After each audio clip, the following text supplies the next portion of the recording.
ಬೆಳಗಾವಿ ಜಿಲ್ಲೆಯ ಖಾನಾಪುರ ತಾಲೂಕಿನ ಐತಿಹಾಸಿಕ ನಂದಗಡದಲ್ಲಿ ಅಮರ ಕ್ರಾಂತಿವೀರ ಸಂಗೊಳ್ಳಿ ರಾಯಣ್ಣ ಅವರ ಸ್ಮರಣಾರ್ಥ ನಿರ್ಮಿಸಲಾಗಿರುವ ನೂತನ ವಸ್ತು ಸಂಗ್ರಹಾಲಯವನ್ನ ಎಚ್ಎಂ ರೇವಣ್ಣ ಅವರು ಉದ್ಘಾಟಿಸಿದರು. ಉದ್ಘಾಟನೆ ಬಳಿಕ ಮಾಧ್ಯಮಗಳೊಂದಿಗೆ ಮಾತನಾಡಿದ ಸಂಗೊಳ್ಳಿ ರಾಯಣ್ಣ ವೀರಭೂಮಿ ಪ್ರಾಧಿಕಾರದ ವಿಶೇಷ ಸಲಹೆಗಾರರಾದ ಅಶೋಕ್ ದಳವಾಯಿ ಅವರು ಸಂಗೊಳ್ಳಿ ರಾಯಣ್ಣ ಅವರ ತ್ಯಾಗ ಮತ್ತು ಬಲಿದಾನದ ಇತಿಹಾಸವನ್ನ ಮುಂದಿನ ಪೀಳಿಗೆಗೆ ತಲುಪಿಸುವ ನಿಟ್ಟಿನಲ್ಲಿ ಈ ವಸ್ತು ಸಂಗ್ರಹಾಲಯವು ಅತ್ಯಂತ ಪ್ರಮುಖ ಪಾತ್ರ ವಹಿಸಲಿದೆ ಎಂದು ವಿವರಣೆ ನೀಡಿದರು. ಈ ವೈಭವದ ಉದ್ಘಾಟನಾ ಸಮಾರಂಭದಲ್ಲಿ ತಾಲೂಕು ಮತ್ತು ಪ್ರಾದೇಶಿಕ ಮಟ್ಟದ ಅಧಿಕಾರಿಗಳು, ವಿವಿಧ ಸಂಘಟನೆಗಳ ಪದಾಧಿಕಾರಿಗಳು, ಪ್ರಮುಖ ಗಣ್ಯರು ಹಾಗೂ ಸಾವಿರಾರು ಸಂಖ್ಯೆಯಲ್ಲಿ ಸ್ಥಳೀಯ ಗ್ರಾಮಸ್ಥರು ಭಾಗವಹಿಸಿ ಧನ್ಯತೆ ಮೆರೆದಿದ್ದಾರೆ.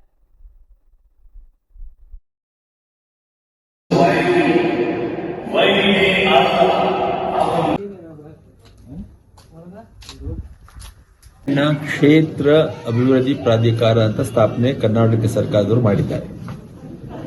ಸಂಗೊಳ್ಳಿ ರಾಯಣ್ಣನ ಏನು ಭಾರತ ದೇಶಕ್ಕಾಗಿ ಜೀವನವನ್ನು ತ್ಯಾಗ ಮಾಡಿದ್ದಾನೆ, ಆ ಒಂದು ಗುರುತಿಗಾಗಿ ಮತ್ತು ಗೌರವ ಕೊಡಲಿಕ್ಕೆ ಮತ್ತು ಮುಂದಿನ ಪೀಳಿಗೆಗೆ, ಇಂದಿನ ಪೀಳಿಗೆಗೆ ಅವರೆಲ್ಲರೂ ನಾವು ಮಾಡಿದ ತ್ಯಾಗ ಗೊತ್ತಾಗಲಿ, ನಮ್ಮ ಇತಿಹಾಸ ಎಲ್ಲರಿಗೂ ಗೊತ್ತಾಗಲಿ ಅಂತ ಈ ಒಂದು ಕ್ಷೇತ್ರ ಅಭಿವೃದ್ಧಿ ಪ್ರಾಧಿಕಾರ ಸ್ಥಾಪನೆ ಆಗಿದೆ.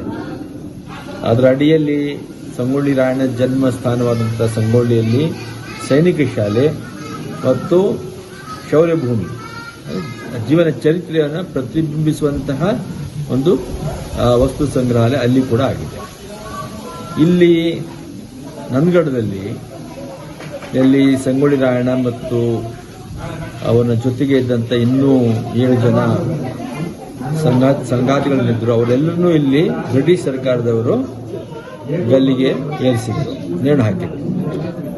ಇಲ್ಲಿ ನಂದಗಡದಲ್ಲಿ ಸಂಗೊಳ್ಳಿ ರಾಯಣ್ಣ ಮತ್ತು ಇತರರ ಸಮಾಧಿ ಇದೆ ಮತ್ತು ಇಲ್ಲಿ 11 ಎಕರೆ ವಿಸ್ತರಣೆಯಲ್ಲಿ ವಸ್ತು ಸಂಗ್ರಹಣೆ ಮಾಡಲಾಗಿದೆ. ಆಧುನಿಕ ತಂತ್ರಜ್ಞಾನ ಉಪಯೋಗ ಮಾಡಿಕೊಂಡು, ಅಂದರೆ ಹೋಲೋಗ್ರಾಮು, ಆಡಿಟೋರಿಯಂ ಇವೆಲ್ಲ ಉಪಯೋಗ ಮಾಡಿಕೊಂಡು ಬಹಳ ವಿಶಿಷ್ಟವಾದಂತಹ ಸಂಗ್ರಹಾಲಯ ಇಲ್ಲಿ ಹಾಕಿದೆ.